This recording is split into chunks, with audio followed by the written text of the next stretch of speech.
வணக்கம் நண்பர்களே, இது வீடியல் விலாக்ஸ். கதை கேட்கலாம் வாங்க. நாம இப்ப கேட்டுக்கிட்டு இருக்கிற கதை என்னன்னா, கர்ணனின் கதை.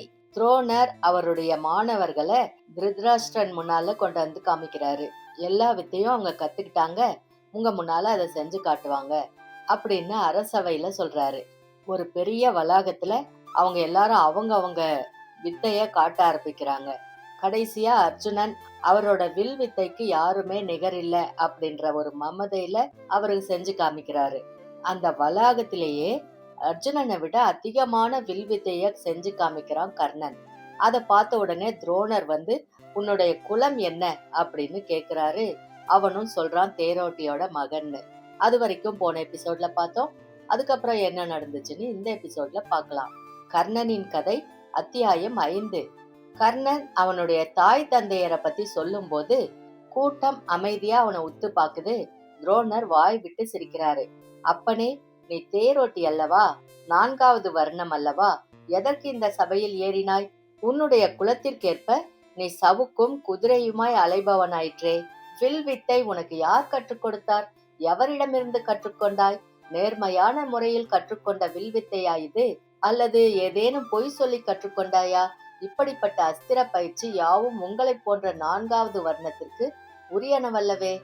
அரச குலத்திற்கு உண்டான இந்த வில் வித்தையை நீ எங்கோ கற்றுக்கொண்டு இங்கு வந்து செய்கிறாயா? இது சரியல்லவே.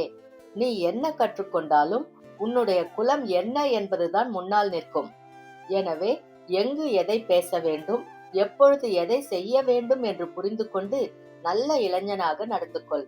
வில்லையும் அம்பரா துணியையும் இங்கு வைத்துவிட்டு நீ உன் குலத்திற்குரிய சவுக்கை எடுத்துக்கொண்டு போ அப்படின்னு சொல்லும் போதே வாசல்ல கர்ணா அப்படின்ற அலறல் சத்தம் கேக்குது.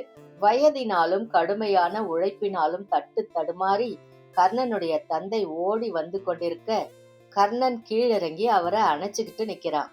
கர்ணா, ஏதோ வில்வித்தைக்கு போகிறாயாமே, அரசகுமாரர்களோடு சண்டையாமே, இங்கு வந்து தகவல் சொன்னார்கள். உனக்கு ஏனப்பா இந்த வம்பு?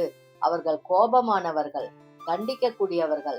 நாம் எதற்காக தேவையில்லாமல் தண்டிக்கப்பட வேண்டும்? உன் ஒருவனால் நமது குலம் முழுவதும் தண்டிக்கப்பட்டு விடுமே. ஒன்றுமறியாத அப்பாவி இளைஞர்கள் சவுக்கால் அடிபடுவார்களே, பெண்கள் சிதைக்கப்படுவார்களே. வேண்டாம் கர்ணா, அவர்களிடம் மன்னிப்பு கேட்டுக்கொண்டு வந்துவிடு. அவர்கள் காலில் விழுந்து வணங்கி வந்துவிடு. நம்முடைய குலம் நாசமாகாமல் தப்பித்துக் கொள்ளட்டும். மன்னர்களே, அரச குலத்தோரே, உங்களுக்கு இந்த தேரோட்டி வணக்கத்தை சொல்லுகிறேன். என்னுடைய குழந்தை ஏதேனும் தவறு செய்தால் தயவு செய்து அதை மன்னித்து அவனை என்னோடு வீட்டுக்கு அனுப்புமாறு தாழ்மையோடு கேட்டுக்கொள்கிறேன். உங்கள் கோபம் எதன் பொருட்டும் எங்கள் மீது திரும்ப வேண்டாம் என்பதை உங்கள் தாழ் பணிந்து கேட்டுக்கொள்கிறேன் அப்படின்னு சொல்லிட்டு நிலம் பட கீழே விழ கர்ணன் அவரை தூக்கி நிறுத்துறான். அவன் கண்கள்ல இருந்து கண்ணீர் வழியுது. தனக்காக தன்னோட தந்தை கை கூப்பி அழறத பார்க்க கர்ணனுக்கு வருத்தமா இருந்துச்சு. கர்ணனுடைய வருத்தம் துரியோதனனோட நெஞ்சே அசைக்குது. எப்பேற்பட்ட வீரன் கண்ணில் நீர் விடுவதா? தன் குலத்தின் பொருட்டு சிரித்து போவதா? குலம் என்ன குலம்? உயர்கல்வி அல்லவா முக்கியம் அப்படின்னு சீறி எழறான். கிருபரே, பிதாமகர் பீஷ்மரே, துருபதரே, அர்ஜுனனை காப்பாற்றுவதற்காக துரோணர் அடாது செய்கிறார். இந்த இளைஞனை இழிவுபடுத்துகிறார். சிப்பிக்குள் தான் முத்து இருக்கிறது, அது இழிவானதாகி விடாது. கருங்கல்லில் உட்கார்ந்து கால் வைத்து சிற்பி சிற்பத்தை செதுக்குகிறான். ஆனால் அதை நிமிர்த்தும் போது சகலரும் கை கூப்பி கடவுள் என்று தொழுகிறார்கள். சிற்பி ஏறி அமர்ந்ததாலேயே அந்த கருங்கல் சிற்பம் தீண்டத்தகாததாக ஆகிவிடவில்லை. அந்தணர்களும் அபிஷேகம் செய்து நிறைவை பெறுகிறார்கள். இவன் குலம் தாழ்ச்சி என்று தானே துரோணர் சொன்னார். இவனை அங்க தேசத்தின் அரசனாக்குகிறேன். இவனை மன்னர் குலத்தோனாக மாற்றுகிறேன். இப்படிப்பட்ட வில் வித்தையுடையவனை இந்த சபையில் இழிவுபடுத்த கூடாது.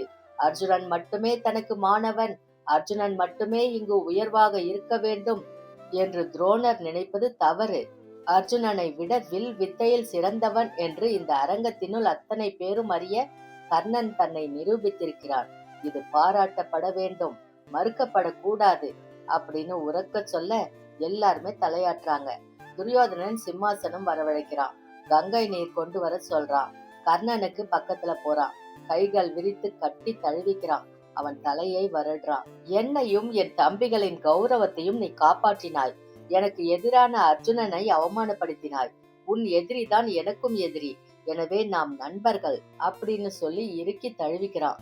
அந்த தழுவல்ல கர்ணன் சந்தோஷம் அடைகிறான். பணிந்து துரியோதனனோட காலை தொட முயலும் போது துரியோதனன் அவனை நிமிர்த்துறான். ஒரு காலம் என்னை பணியாதே, நீ எனக்கு தாழ்ந்தவன் அல்ல, நீ எனக்கு நண்பன், எனக்கு இணையானவன், இதை நான் மறக்கவே மாட்டேன், ஒரு பொழுதும் உன்னை அவமரியாதையாக நடத்த மாட்டேன், இது சத்தியம் அப்படின்னு சொல்றான். இளவரசனே, உன் நட்பை நான் ஏற்றுக்கொண்டேன். இந்த அன்புக்கு சபையில் நான் அவமானப்பட்ட போது துணிந்து நின்று என்னை மன்னனாக்கியதற்கு நான் என்ன கைமாறு செய்ய போகிறேன்? என் உயிர் உள்ளவரை, என் கடைசி சொட்டு ரத்தம் இருக்கும் வரை அது உனக்கு சேவை செய்யும். நீ என் நண்பன் என்று அழைத்தாலும் நான் உன்னை அரசனாக கொள்வேன், உனக்கு அடிமையாக இருப்பேன், உன்னை விட்டு ஒரு பொழுதும் அகல மாட்டேன், உனக்கு எதிராய் ஒரு பொழுதும் பேச மாட்டேன், நினைக்கவும் மாட்டேன், இது சத்தியம் அப்படின்னு அவனோட கையில தன் கைய வச்சு சத்தியம் செஞ்சு கொடுக்கிறான். துரியோதனன் கர்ணனை சிம்மாசனத்துல வச்சு அபிஷேகம் செஞ்சு கையில வாள் கொடுத்து, செங்கோல் கொடுத்து, குடை கொடுத்து, விசிறி வீச சேடிகள் கொடுத்து, பாதத்திற்கு தனித்து பாதுகை கொடுத்து, நெஞ்சில ஹாரம் கொடுத்து, தலைக்கு கிரீடம் கொடுத்து அங்க தேசத்து அரசனாக அங்கீகரிக்கிறான். கர்ணன் அரசனாக எழுந்திருக்கிறத பார்த்து அவன் தந்தை நடுங்கி கீழே விழறான். அவனுடைய கூட்டம் சந்தோஷத்துல ஆரவாரம் செஞ்சது. அவன் கூட்டத்தை நோக்கி கை விரித்தான். நான் உங்களுடையவன் அப்படின்னு சைகை செஞ்சான். கூட்டம் மறுபடியும் குதிச்சது, ஆரவாரம் செய்யுது. மிக பெரிய குலப்பகை அங்கு எழுது. யுத்தம் நிச்சயம் அப்படின்னு தேவர்கள் நினைச்சுக்கிட்டாங்க. அரச குலம் இவனால அழிய போகுது அப்படின்னு பேசிக்கிறாங்க. சத்திரியர்களின் கர்வம் அடிபட போகுது அப்படின்னு பண்டிதர்கள் சைகையால சொன்னாங்க. கர்ணன் பதவியேற்ற அந்த அந்தி வேலைய ஜோதிடர்கள் குறிச்சுக்கிறாங்க. சத்திரிய குலம் சர்வ நாசம் அப்படின்னு பலன் எழுதுறாங்க. கர்ணன் துரியோதனனை வணங்கிட்டு எல்லா அந்தஸ்துகளோட ஆபரணங்களோட தன் கூட்டம் நோக்கி போறான். கூட்டம் அவனை தோளில தூக்கி வச்சு ஆடுது. இதுவரை அவங்க ஒரு மன்னரை தொட்டு பார்த்ததே இல்லை. அவங்க எல்லாரும் கர்ணனை தொட்டாங்க. கர்ணனும் அவங்க எல்லாரையும் தழுவிக்கிறான். அவன் குலத்து பெண்கள் அவனை பார்த்து ஆனந்தத்தோட அழுதாங்க. அவங்களை எல்லாம் பார்த்து கை கூப்புறான், ஆறுதல் மொழி சொல்றான். அவன் குலத்து பெரியோர்கள் அவனுக்கு பக்கத்துல வந்து வியந்து பார்த்தாங்க. தலை தொட்டு ஆசீர்வதிக்கலாமா அப்படின்னு தயங்கினாங்க. கர்ணனே அவங்க கையை எடுத்து தன் தலையில வச்சுக்கிறான். அவங்க பாதம் பணிந்து கன்னங்கள்ல முத்தமிடுறான். முடிசூடிய ஒரு மன்னன் தங்கள் பாதங்களை தொடரத பார்த்து பதறாங்க. ஆனா சந்தோஷத்தோட கர்ணனை இறுக தழுவிக்கிறாங்க. அந்த நதிக்கரையில இருந்த மிக பெரிய அந்த குதிரைக்கார கூட்டம் அன்னைக்கு இரவு முழுவதும் ஆனந்த கூத்தாடுது. மறுநாள் காலையில அங்க தேசத்துக்கு கர்ணனோட இடம் பெயர்து.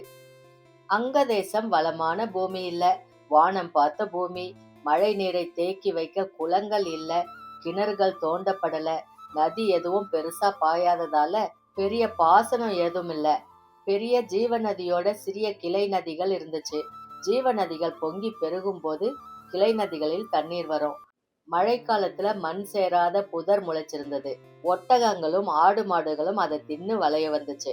அங்க தேசத்துக்குள்ள கர்ணன் தன்னுடைய குடி படைகளோட நுழைஞ்சதும் அங்குள்ள ஜனங்கள் கை கூப்பி வரவேற்றாங்க.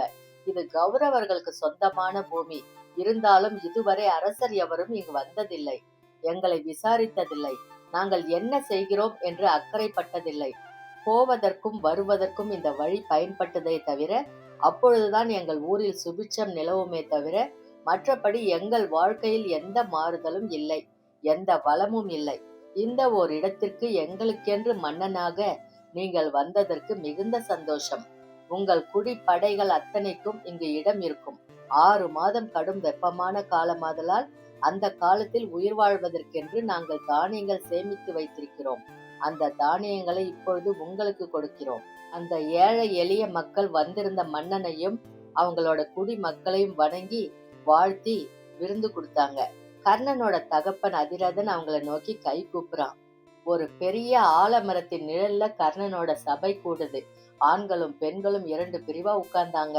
வயது முதிர்ந்த மூதாட்டிகளும் கிழவர்களும் அரசனுக்கு பக்கத்துல, பிறகு குழந்தைகளும் இளம் பெண்களும், அதுக்கு பின்னால முதிர்ந்த ஆண்களுமா இருந்தாங்க. நாள் நட்சத்திரம் எதுவும் பார்க்காமல், எவர் உத்தரவையும் கேட்காமல், எந்த பூஜையும் செய்யாமல் நாம் இந்த தேசம் நோக்கி வந்து விட்டோம், இங்கு குடியேறி விட்டோம். இது சரியா என்று தெரியவில்லை. எல்லா அரசர்களும் தங்களுடைய ஒவ்வொரு அசைவிற்கும் ஜோசியர்களை கலந்து பேசுவார்கள். பெரியவர்களை கேட்டு அதற்கு பிறகே செய்கிறார்கள். நாம் இப்படி செய்தது நமக்கு ஏதும் கெடுதலை உண்டாக்கி விடுமோ என்று கவலை எனக்கு இருக்கிறது. அதிரதன் பேசுறான். கர்ணன் அதுக்கு வாய் விட்டு சிரிக்கிறான். நாம் இங்கு குடியேறுதலுக்கு மட்டுமல்ல, எனக்கு மணிமுடி சூட்டப்பட்ட நேரமும் என்ன என்று எனக்கு தெரியாது. நல்லதோ கெட்டதோ என்று நான் அறியேன். நான் அப்பொழுது எந்த ஜோசியர்களையும் கேட்கவில்லை. கொண்டு வா கொண்டு வா என்று மணிமுடியை வாங்கி தரித்து கொண்டோம். மன்னனானோம். எனவே மன்னனானதே நேரம் காலம் தெரியாத விதத்திலே இருக்க குடி புகுந்தது பற்றி நாம் கவலைப்படுவானேன் அப்படின்னு சொன்ன உடனே எல்லாருமே ஒத்துக்கிட்டாங்க. ஆனாலும் நேரம் காலம் பார்க்காமல், நாள் நட்சத்திரம் கேட்காமல் இவ்விதம் வந்தது சரியா என்ற கேள்வி எல்லார் மனத்திலேயும் இருந்தது. இதற்கு ஏதேனும் பரிகாரம் செய்ய வேண்டுமா அப்படின்னு ஒருத்தர் கர்ணனை பார்த்து கேட்க அமைதியா இருந்தான் கர்ணன். பரிகாரம் என்றால் என்ன அப்படின்னு கேக்குறான். யாகம் செய்தல், பலியிடுதல். யாரை? மிருகங்களை. ஓ, வாயில்லாத ஜீவன்களை பலியிட்டால் நமக்கு எல்லா வசதிகளும் வந்து விடுமோ, கடவுளுடைய அனுக்கிரகம் கிடைத்து விடுமோ அப்படின்னு கேக்குறான். அப்படி சொல்வது வழக்கம். குடிமக்களில் ஒருத்தர் சொல்ல, இல்லைன்னு தலையசைக்கிறான். இங்கே யார் யாகம் செய்ய வேண்டும்? அரசனே. அரசனுக்கு யாகம் செய்ய யார் உதவ வேண்டும்? குடிமக்கள் அனைவருமே. நான் யாகம் செய்ய போகிறேன். கூட்டம் ஆரவாரம் செய்தது. மிக பெரிய யாகம் செய்ய போகிறேன். கூட்டம் எகிரி குதிக்குது. இதுவரை எந்த மன்னரும் செய்யாத மிக பெரிய யாகத்தை, அஸ்வமேத யாகத்தை விட மிக உன்னதமான ஒரு யாகத்தை நான் முன்னின்று நடத்தப் போகிறேன். கூட்டம் பயந்து அமைதியாயிடுச்சு. மகனே, சற்று யோசித்து பேசு. பெரியவர்களை கலந்து ஆலோசித்துவிட்டு அதற்கு பிறகு சபையில் சொல்லலாமே. உன் மனத்தில் என்ன இருக்கிறது என்று எவரிடமும் சொல்லாமல் திடீரென்று யாகம் செய்ய போகிறேன் என்று அவையில் சொல்வது ஆரவாரத்தை தருகிறதே தவிர இது அறிவுபூர்வமான விஷயமாக எனக்கு படவில்லை. அப்பா, என்ன யாகம் என்று கேட்டுக்கொண்டீர்கள் என்றால் நீங்களும் சந்தோஷத்தில் குதிப்பீர்கள். இதை விட உன்னதமான விஷயம் எதுவுமே இல்லை என்று நீங்கள் இறைவனை நோக்கி கைகூப்புவீர்கள். எனக்கு இந்தவித புத்தியை கொடுத்ததற்காக அவருக்கு நன்றி சொல்வீர்கள். நீங்களும் என்னை போலவே யாகம் செய்ய முயற்சி செய்வீர்கள் அப்படின்னு உரத்து சொன்னதும் சபை அவனை அமைதியா பாக்குது. என்ன என்று சொல்லுங்கள் ஐயா. இன்னொரு இளைஞன் கை கூப்புறான். இந்த அங்கதேச அரசனான கர்ணன், உங்களுடைய சேவகனான இந்த கர்ணன் வாழ்வின் இறுதி மூச்சு வரை ஒரு உன்னதமான செயலை செய்து கொண்டே இருக்க போகிறேன். யார் எது கேட்டாலும் எப்பொழுது கேட்டாலும் என்னிடம் அந்த பொருள் இருக்குமாயின் வெகு நிச்சயமாக அதை அவனுக்கு கொடுத்து விடுவேன். இல்லை என்ற வார்த்தை இந்த கர்ணனிடம் இல்லை. இனி ஒரு பொழுதும் தரமாட்டேன், எனக்கு தெரியாது என்கிற வார்த்தையை நான் சொல்லவே மாட்டேன். தினம் தினம் தானம் செய்வதுதான் என் யாகம். எல்லாருக்கும் வாரி வழங்குவதுதான் என்னுடைய ஹோமம். அதுதான் என் பூஜை. எந்த எதிர்பார்ப்பும் இல்லாமல், அவர் பதிலுக்கு என்ன செய்கிறார் என்று கேட்காமல், அவர் என் எதிரியாயினும் நண்பராயினும், எதிரியும் நண்பரும் இல்லாமல் நடுநிலையாய் இருப்பவராயினும் அவருக்கு வழங்குவதை என் கடமையாக கொள்வேன். இந்த அங்க தேசத்தில் அடியெடுத்து எனக்கு உணவு வேண்டும் என்று எவர் கேட்டாலும் அவருக்கு தர வேண்டியது உங்கள் பொறுப்பு. மாட்டேன் என்று எவர் சொன்னாலும் அவரை தண்டிக்க எனக்கு உரிமை உண்டு. மாட்டேன் என்று சொல்லுகின்ற வகையில் உங்களை வைக்காமல் உங்களுக்கு அள்ளி தருவதும் என் பொறுப்பு. கூட்டம் திகைச்சு போய் நிக்குது. முடியுமா? எது கேட்டாலும் கொடுத்து விட முடியுமா? எதிரி கேட்டாலும் கொடுத்து விட முடியுமா? எதிரி வந்து உன் உயிரை கேட்டால் முடியாது என்று சொல்லாமல் எடுத்துக்கொள் என்று சொல்வீர்களா? ஓர் இளைஞனோட மனசுல இப்படி கேள்வி எழுது. ஐயா, ஒரு கேள்வி அப்படின்னு கை தூக்குறான். எனக்கு உன் கேள்வி தெரியும். உன் வயதிற்கு என்ன விதமான கேள்வியை நீ கேட்பாய் என்று எனக்கு புரிகிறது. எதிரி உள்ளே நுழைந்து உன் உயிரை கொடு என்று கேட்டால் தருவாயா என்று தானே கேட்கிறாய். அப்படித்தானே ஒரு நினைப்பு இருக்கிறது. ஆமாம் ஐயா, தருவேன். கர்ணன் சத்தியம் போல கையை உயர்த்துறான். மேலே இடி இடிக்குது. பூமி மிக லேசா அதிருது. காற்று சுழன்று அடிக்குது. திடீரென்று இயற்கையில் ஒரு மாற்றம் ஏற்பட்டிருக்கிறதே. இது நல்ல சகுனமா கெட்ட சகுனமா? எனக்கு தெரியாது. தெரிந்து கொள்ள வேண்டிய அவசியமும் இல்லை. இதற்கு ஏதேனும் அர்த்தம் கற்பித்து அதை வைத்துக் கொண்டு குழம்ப நான் தயாராக இல்லை. நான் இயற்கையை பற்றி எந்த கவலையும் படவில்லை. என்னால் என்ன முடியும் என்று என்னை ஆழ்ந்து உற்று பார்க்கிறேன். உங்களால் என்ன முடியும் என்று ஆழ்ந்து உற்று பாருங்கள். அப்போது இயற்கை என்ன சொன்னாலும், இயற்கை எப்படி இருந்தாலும் அந்த இயற்கையை வென்று நாம் என்ன நினைக்கிறோமோ அதை செய்ய முடியும். ஐயா, நீங்கள் சொல்வது எனக்கு புரியவில்லை. கடவுள் என்று யாரையும் பூஜிக்க வேண்டிய அவசியம் இல்லை. இயற்கை என்று எதையும் கண்டு பயப்பட வேண்டிய தேவை நமக்கு இல்லை. நம்முடைய வலு, நம்முடைய உறுதி, நம்முடைய திடம், நம்முடைய தெளிவு, இவைதான் முக்கியம். இது ஏற்பட கடவுள் காரணமில்லையா? எனக்கு தெரியாது. இது எதனால் ஏற்பட்டதென்று எனக்கு புரியவில்லை. இதற்கு பிறகு நானே முக்கியம் என்பது முழுவதுமாக புரிந்து போகிறது. நம்மில் மன உறுதியும் தெளிவும் இருந்தால் எத்தகைய வாழ்வும் வாழ முடியும் என்று எனக்கு புரிகிறது. வேள்வியும் பூஜையும் இத்தகைய உறுதியை ஏற்படுத்தத்தான் உதவி செய்கின்றன. அந்த உறுதியை முன்கூட்டியே ஆராய்ந்து பெற்றுவிட்டால் வேள்விகள் வேறு விதமாக போகும். தானம் செய்வேன் என்று உடனடியாக நீங்கள் கை தூக்கிவிட்டீர்கள். நாங்கள் தானம் செய்வதற்கு 1 மாத அவகாசம் கொடுங்கள். ஏன் இப்பொழுதுதான் வந்திருக்கிறோம்? எது கேட்டாலும் கொடுக்கின்ற நிலைமை எங்களுக்கு வரவில்லை. உங்களுடையது என்று பற்றிக் கொண்டால் தானே தானம் செய்வதில் தகராறு வரும். உங்களுடையது எதுவும் இல்லை. போன பௌர்ணமியில் இது உங்களுடைய தேசமா? இது உங்களுடைய ஆறா? இது உங்களுடைய விளைநிலமா? இன்று கிடைத்து விட்டது. எனவே நீங்கள் கிடைத்ததை பங்கு போட்டுக் கொள்ளுங்கள். உங்களுடையது என்று ஒரு பொழுதும் எதையும் பற்றி கொள்ள வேண்டாம். எனக்கு இந்த அரச பதவி கிடைத்திருக்கிறது. இந்த அரச பதவி எனக்கு கிடைத்திருப்பது உங்களுக்கு உதவி செய்யவே என்று நினைக்கிறேன். உங்களுக்கு கிடைத்த உதவிகள் மற்றவருக்கு செய்யவே என்று நினைத்துக் கொள்ளுங்கள். எதையும் என்னுடையது என்று இறுக்கி வைத்துக் கொள்ளாதீர்கள். நாளைக்கு என்று சேமிக்காதீர்கள். வெகு நிச்சயமாய் நமக்கு கிடைக்க வேண்டியவை நிச்சயமாக கிடைத்துக் கொண்டே இருக்கும். அப்பொழுது தானம்தான் பூஜையா? வெகு நிச்சயமாக. பூஜையை தொடங்கி விடுவோமா? நன்றாக தொடங்கலாம். ஐயா, என்னிடம் இருக்கின்ற கலப்பைகளை 6 ஆடுகளை என் நண்பனுக்கு கொடுக்க விழைகிறேன். ஆஹா, அற்புதம்! ஐயா, என்னுடைய மாடுகளையும் அந்த மாடுகளுக்குண்டான உணவுப் பொருள்களையும் என் நண்பனுக்கு கொடுக்க விரும்புகிறேன். சபையில எழுந்து நின்னு மாறி மாறி மக்கள் சொன்னாங்க. மன்னன் சந்தோஷப்படுறான். கர்ணா, அதிரதன் பக்கத்துல கூப்பிடுறான். சொல்லுங்கள் அப்பா. வரும்பொழுது துரியோதனனிடம் ஏதேனும் வாங்கி வந்திருந்தால் நமக்கும் கொடுப்பதற்கு சௌகரியமாக இருக்கும். கொடுப்பதற்கு உன்னிடம் ஒன்றுமே இல்லையே, உன் உடைவாளை தவிர. உன் உடைவாளை கொடு என்று யாரும் கேட்க மாட்டார்களே, கேட்க முன்வர மாட்டார்களே. முதலில் தானம் கொடுக்க நீ முயற்சி செய்ய வேண்டாமா? நல்லது தானம் தர வேண்டாமா? அப்படின்னு சொல்லும்போது தூரத்துல சங்கொலி கேக்குது, முரசொலி கேக்குது.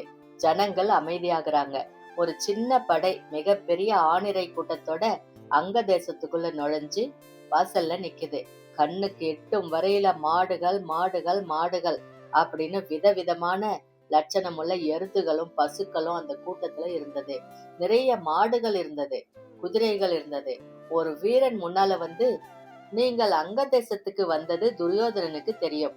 அங்க தேசம் வறண்ட தேசம். அங்கு உடனடியாக உணவுக்கு என்ன செய்வீர்கள் என்ற கவலையோடு தன்னிடம் இருந்த ஆணிரையின் ஒரு பகுதியை பிரித்து உங்களுக்கு கொடுத்தார்.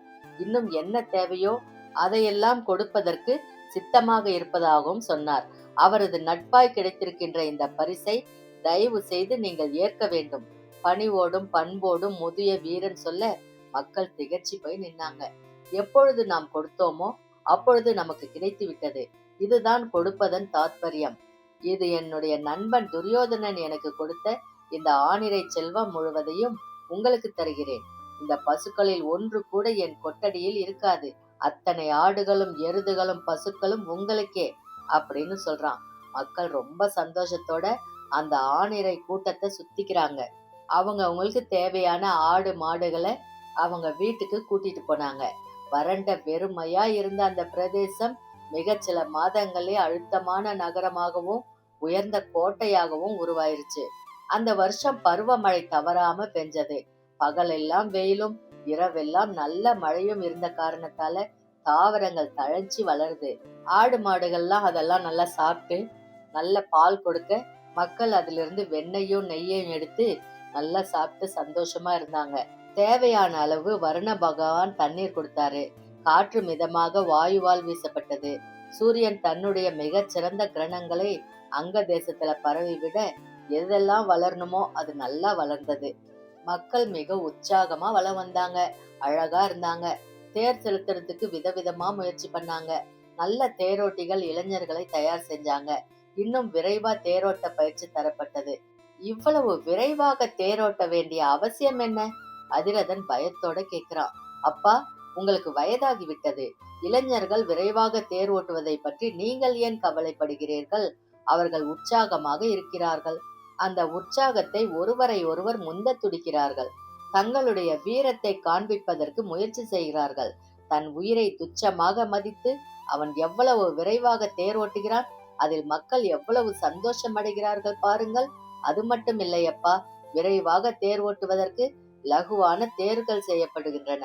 தச்சர்களும் குதிரைக்காரர்களும் தேரையும் குதிரையும் தேர்ந்தெடுப்பதில் மிக கவனமாக இருக்கிறார்கள். புதிய புதிய நுணுக்கங்களை செய்கிறார்கள். 2 குதிரைகளுக்கு நடுவே நல்ல இடைவெளி கொடுக்கிறார்கள். சக்கரங்களுக்குள் உருளைகள் வைக்கிறார்கள். இரும்பு தகடு பதிக்கிறார்கள். உறுதியாக இருக்கிறது, அதே சமயம் லேசாக இருக்கிறது. அங்க தேசத்து தேர் என்றால் அரசகுமாரர்கள் விரும்பி வாங்கி போகிறார்கள். இது நல்லதல்ல. ஏனப்பா? அரசகுமாரர்கள் அங்க தேசத்து தேர்களுக்கு ஆசைப்பட்டால், அங்க தேசத்து குதிரை வீரர்களுக்கு ஆசைப்பட்டால், அங்க தேசத்து தேரோட்டிகளுக்கு ஆசைப்பட்டால் அவர்களுக்கு ஆத்திரம் அதிகமாகும். அவர்களுக்குள் போட்டி வரும். வரட்டுமே அப்பா, அப்பொழுது போர் வரும். போர் வருவது தவறா? ஆமாம், தேவையில்லாமல் உயிர்கள் மரணம் அடைய நேருமே. போரில் மரணம் அடைவது சொர்க்கம் போலத்தானே. மரணம் அடைபவனை கேட்டால் வேறு விதமாக சொல்வான். புரியவில்லை அப்பா. ஒரு வாலிபன் எந்த சுகமும் இல்லாமல் இறந்து போக சம்மதிப்பானா? எதற்காக அவன் இறந்து போக வேண்டும்? என்னை போல் வயோதிகனாக நன்கு வாழ்ந்து நல்ல நிலைக்கு வந்து இறந்து போகலாம் அல்லவா? எதற்கு போர்? ஒரு தேசத்தில் போர் தேவையே இல்லை. இல்லையப்பா, வாழ்தல் எவ்வளவு முக்கியமோ அவ்வளவு முக்கியம் மரணமும். மரணம் இல்லை என்று தீர்மானித்து விட்டால் அபத்தமான கலகங்களும் அசிங்கமான வழிமுறைகளும் தோன்றிவிடும். எந்த தேசத்தில் மரணம் அடைவது பற்றி கவலை இல்லாமல் இருக்கிறார்களோ, அதை சந்திக்க கம்பீரமாக மக்கள் இருக்கிறார்களோ, அந்த தேசம் வலுவாக இருக்கும். மரணத்தை கண்டு அஞ்சி வீர செயல்கள் செய்யாமல் விவேகமில்லாமல் வாழ்பவர்கள் வெறும் புழுக்களாய் நெளிவார்கள். கிடைத்ததை உண்டு, பார்த்ததில் சந்தோஷப்பட்டு வெறும் பேச்சில் மதிமயங்கி எந்தவித குறிக்கோளும் இல்லாமல் இருப்பார்கள். யுத்தம் அவசியம். மக்களுக்கு மரணத்தை குறித்த பாடத்தை யுத்தம் நடத்தும். மரணம் என்பது நிலையாமையை குறிக்கும். நிலையாமையை ஒருவன் புரிந்து கொண்டால்தான் வாரி வழங்க முடியும். வாரி வழங்கினால்தான் உங்களுக்கு அடுத்தவரோடு தொடர்பு ஏற்படும். அடுத்தவரோடு நல்ல தொடர்பு ஏற்பட்டால்தான் உங்களை அவரும் அவரை நீங்களும் புரிந்து கொள்ள முடியும். உன் கதி என்ன ஆகும் கர்ணா? நானும் இறக்கத்தான் போகிறேன். மனிதனாக பிறந்தவர் அத்தனை பேரும் சாகத்தான் வேண்டும். ஆனால் சாகும் வரையில் நான் வாரி வாரி கொடுத்து கொண்டிருப்பேன். எந்த வஞ்சனையும் இல்லாமல் கொடுத்து கொண்டிருப்பேன். ஒரு நாள் கூட இல்லை என்று சொல்ல மாட்டாயா? மறந்தும் கூட இல்லை என்று சொல்ல மாட்டேன். கனவில் கூட முடியாது என்று சொல்ல மாட்டேன். கர்ணன் உரக்க பேசுறான். அன்னைக்கு நல்ல மழை பெஞ்சது. இந்திரன் கவலையானா. சூரியரே, இங்கு வாரும். இந்திரன் சூரியனை அழைக்கிறாரு. என்ன வேண்டும்? சூரியன் தேவன் தலைவனுக்கு பக்கத்துல வந்தான். மற்றவருக்கு தானம் வழங்குவது ஒரு யாகம் தானா? ஆமாம், வெகு நிச்சயமா யாகம்தான். அக்னியில் பொருள்களை சமர்ப்பிக்காமல், அந்தணர்களை வைத்து செய்யாமல் வெறும் தானம் கொடுப்பதை யாகம் என்றா சொல்கிறீர்? இங்கே உண்ண உணவு கொடுத்தால் வயிறுதான் அக்னி, மனம்தான் அந்தணன். மனம் நிறைய வாழ்த்துக்களை சொல்ல அக்னியில் உணவு போடப்பட அந்த அக்னி கொழுந்து விட்டு எரிந்து அந்த உணவை பஸ்மமாக்குகிற பொழுது அதனால் ஏற்படுகின்ற புண்ணியம் மொத்தமும் யார் தந்தானோ அவனுக்கு போகிறது. நீ சொல்வது அன்னதானம் மட்டும்தானே? மற்ற வகைகளுக்கும் இவை உண்டா? நான் ஒரு உதாரணமாக சொன்னேன். அன்னதானம் மிகப்பெரிய யாகம். அந்த யாகத்தை எவர் செய்தாலும் உடனடியாக புண்ணியம் கிடைக்கும்.